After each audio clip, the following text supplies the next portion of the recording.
Hey guys, what's going on? It's your boy JeXe Martian here, and a lot of people have been asking me how I make my thumbnails, so I thought that I would just make a video so that you guys can make thumbnails like mine. So, an example of what we're going to be making is going to be on the screen right now, so let's get right into this. So, to make your thumbnail, first you're going to press File, New, and the dimensions have to be 1280 by 720. You can name it whatever you want. I'm just going to name mine Wow, because why not? So then you're going to press OK.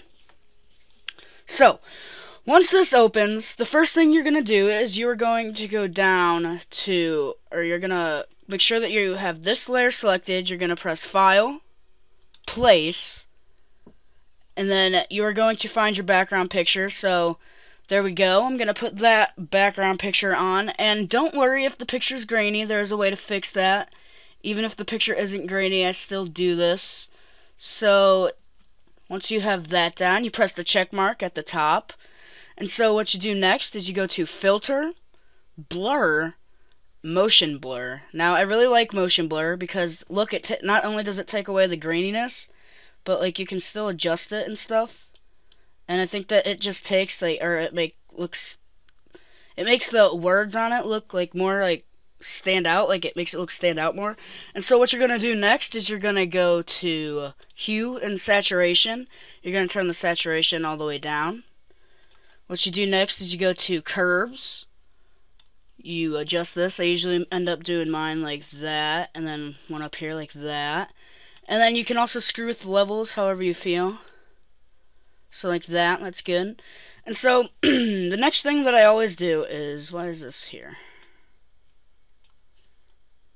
Is I add another layer, and then I take the paintbrush tool, that's the wrong tool, paintbrush tool, and then you just cover the entire photo right here.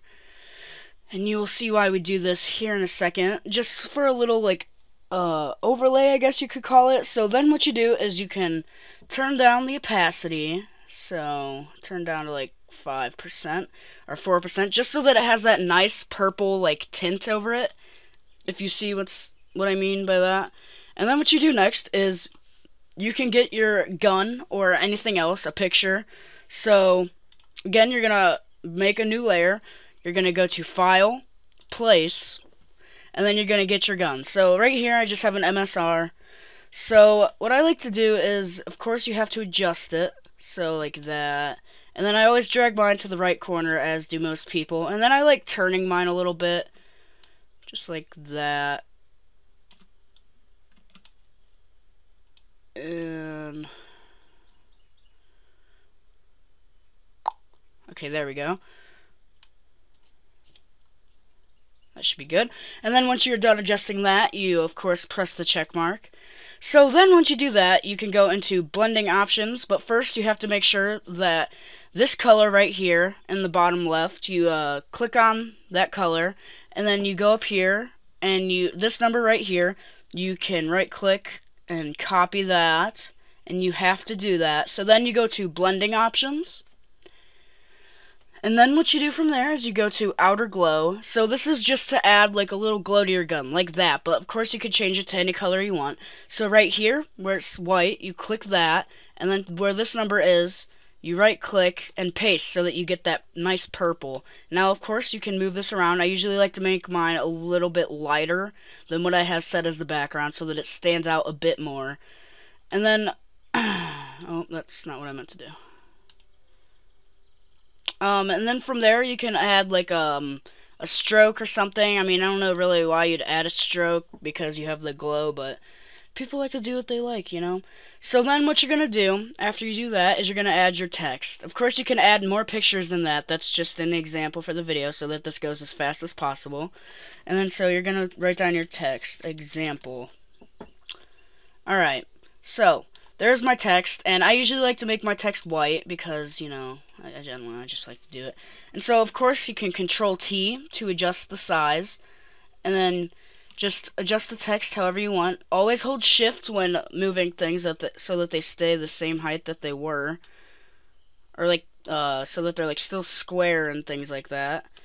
Do that, Okay, so that's a good size, I think. Of course, press the check mark. And so what you're going to do is you're going to go to blending options again. And you're going to go to color overlay. And then, of course, you can change the color. So I want mine to be black. And then you can add a gradient overlay, which I usually like to do. Alright, no wait. Get rid of the color overlay, that just ruins things. So then you put the gradient overlay down, and then pick your color. Alright, so I like that. And then I press OK, or no. So then what you do is you add a stroke. I always add strokes to this. You can of course turn your stroke down with the size right there. And you can also change the color of your stroke. I don't really know why you do that, but if you want to do that, you can. You're also going to add an inner glow. So again, where the white thing is, you're going to right click, or you're going to click that, right click, paste, and then you can, of course, move the text however you, or move the color however you like. I kind of like how it looks right now, though. And then you're going to press OK. So with that, you can also move this text around still, like that. Alright. And so, yeah, guys, that is how I make my thumbnails. So if you guys enjoyed this video, if it helped you out in any way, please leave a like on the video, comment anything else that you guys want to see on my channel, and thank you guys so much for watching. Peace out.